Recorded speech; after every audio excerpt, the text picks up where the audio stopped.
Bueno, vamos a conversar sobre qué responsabilidades penales y sobre quiénes podría recaer esta desgracia. Estamos con el abogado penalista Carlos Caro para conversar un poco más sobre esta situación. Gracias por este enlace, buenos días.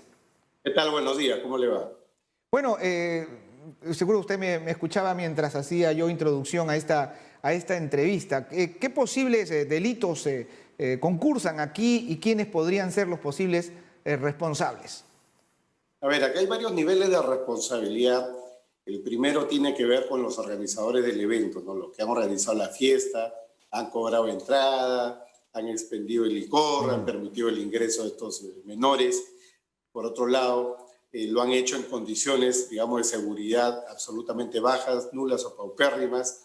Ellos son los principales responsables y, a mi juicio, la responsabilidad que les toca, siguiendo el precedente del caso Utopía, donde se estableció que un empresario, un organizador de un evento que viola las reglas de seguridad más elementales, no responde por culpa o negligencia, sino responde de forma dolosa, es decir, por un delito que la ley penal tiene pena de 6 a 20, o incluso por un delito más grave como asesinato, si se probara que este hecho puso en peligro la vida de múltiples personas, de una pluralidad de personas, ¿no?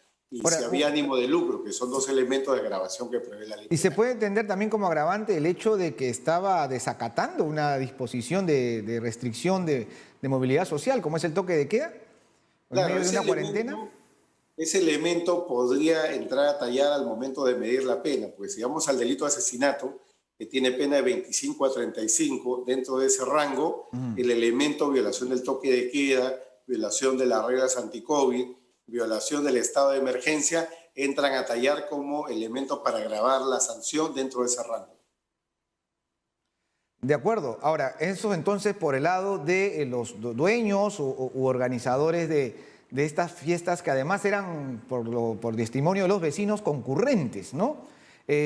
Vayamos al hecho de cómo es que en medio de una zona industrial como esta haya un centro de este tipo, que brinde este tipo de servicio y además el tipo de su infraestructura, ¿no? Es impresionante ver una escalerita tan angosta para recibir a más de 100 personas en su interior, con una puerta que se abre hacia adentro, cuando se sabe perfectamente que todo local que recibe número de personas debe tener una puerta de salida que se abre hacia el exterior.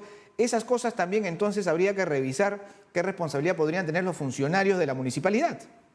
Claro, yo creo que ahí entramos a un segundo y tercer nivel, lo que es la municipalidad y la policía, ¿no? La municipalidad tiene deberes de prevención y fiscalización. Si la municipalidad ha declinado esos deberes, no los ha ejecutado en el caso concreto, podría haber una responsabilidad ahí mínimo por delito de omisión. Peor aún, si se probara en algún momento que esto no ha obedecido a un hacerse solo de la vista gorda, sino si acá ha habido un hecho de corrupción. Muchas veces sucede en muchas zonas del país, de Lima, que las autoridades se corrompen con la finalidad de no fiscalizar una actividad ilegal que se esté realizando, digamos, con la puerta abierta al público, ¿no? Si eso pasara acá, si se probara algo de eso, entonces entraríamos ahí ya en el nivel de los delitos de corrupción. Pero en todo caso, el punto mínimo de análisis es el delito de omisión de funciones, no fiscalización. De acuerdo. Ahora, el ministro del Interior ha sido muy claro respecto a que no se ha usado ni bombas lacrimógenas y que se ha actuado conforme al protocolo. Sin embargo, eso lo tiene que determinar una investigación. Exactamente, la investigación tendrá que determinar si se ha usado bombas lacrimógenas, si han habido disparos, como dijo uno de los testigos.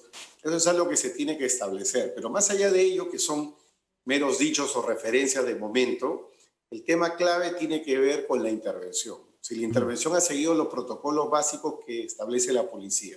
Cada vez que hay una intervención, por más rápida, por más inmediata que deba de ser, por más súbita, la policía tiene que tener un mínimo de planeamiento. Es decir, tiene que haber una visión del lugar, una visión del contexto que le permita medir la situación de riesgo. Entonces, por ejemplo, algo que podría haber agravado la situación es que la policía haya hecho la intervención con la puerta cerrada. La puerta cerrada permite, por ejemplo, especular o tejer la hipótesis de que estos menores podrían haber intentado huir, como que pasó, como fue lo que sucedió, de forma caótica, de forma desordenada, Si bien la policía de repente hubiera tenido la intención de tenerlos a todos adentro para llevarlos a todos a la comisaría, multarlos, sancionarlos, de pronto eso fue una situación que pudo agravar un poco la situación de peligro ya preexistente. Ojo, no se trata de responsabilizar de todos los hechos a la policía, no, es lo más mínimo. De lo que se trata es de ver si la policía contribuyó de algún modo, contribuir, no determinar, sino contribuir, agravó un poco la situación de riesgo ya creada por los propios menores, por los propios asistentes y por los organizadores de la fiesta. Bueno, en esas imágenes que se tienen de minutos después de producida esta tragedia, se ve también a muchos de los que participaron de estas fiestas en estados de absoluta ebriedad, hablando, confrontando incluso con los efectivos de la policía sin ningún tipo de protección de mascarilla ni nada parecido. Y estas son situaciones que solemos ver en repetidas oportunidades, ¿no? Delincuentes que al ser atrapados les tosen a los policías. ¿No hay ningún tipo de responsabilidad para este tipo de acto que evidentemente pone en riesgo la vida del efectivo policial y de las demás personas en medio de una pandemia como la que nos encontramos, ¿no? Yo creo que las víctimas, los fallecidos, también con su conducta han agravado el hecho que se ha suscitado. Es decir, ellos en parte, con su negligencia, no se han protegido, han ido a un lugar absolutamente irregular o ilegal, han tratado de escapar de forma caótica. Ellos han contribuido con su propia acción al lamentable resultado que se ha producido. Y eso en la práctica podría dar lugar a que se disminuya la sanción de los responsables del hecho. En cuanto a los supervivientes, entrando ya a la pregunta suya, ellos también podrían tener un grado de responsabilidad, porque varios de ellos estaban contagiados por COVID y han violado la regla sanitaria, y eso tiene lugar en el Código Penal para ser sancionado como delito de violación de reglas sanitarias, artículo 292 del Código Penal, o el delito de propagación de enfermedades del artículo 289 del propio Código Penal. Entonces, ellos con esa conducta podrían haber, digamos, cometido estos delitos independientemente de su propia negligencia, que, como repito, puede dar lugar a minorar en algo la responsabilidad de los organizadores y eventualmente de las autoridades. De acuerdo, bueno, tomando entonces la palabra del presidente Vizcarra, es importante que haya sanción ejemplar para los responsables. Llámense en primer lugar, como decía usted, en función de niveles de responsabilidad, a los propietarios, a los organizadores de esta discoteca, a los propios funcionarios municipales que resulten responsables de irregularidades, como de aquellas personas que arriesgaron su vida y la de otras personas. Habría que hacer esa exigencia para que estas cosas no se repitan en el país. Claro, sin duda. Este es un proceso complejo, recién empieza, van a pasar varios meses, si no años, para que exista todavía una sanción efectivamente ejemplar. Recordemos que todos los casos parecidos, Utopía, Mesa Redonda, Nicolini, son casos que han demorado años para poder obtenerse sentencias definitivas. De acuerdo, gracias por este enlace.